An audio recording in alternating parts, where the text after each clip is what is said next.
কুঁজোর স্বাদ হয় চিত হয়ে শোয়ার। মমতা বন্দ্যোপাধ্যায়কে এখন যদি হারাবেন বলে মনে করেন, সেটা হচ্ছে কুঁজোরও স্বাদ হয় চিত হয়ে শোয়ার।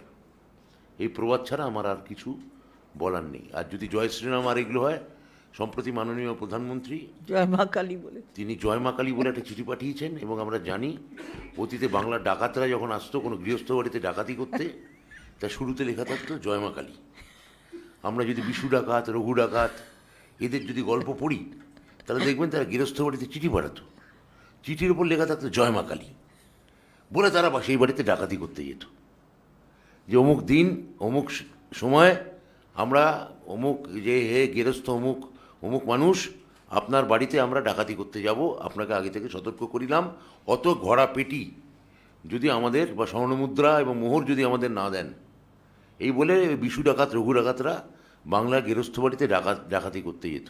তা অনেক দিন পর মাননীয় প্রধানমন্ত্রীর লেখা জয় মা কালী চিঠি সম্বোধনে সেই রঘু ডাকাত বিশু ডাকাতের স্মৃতি আমাদের মনে জাগ্রত করে তুলছে।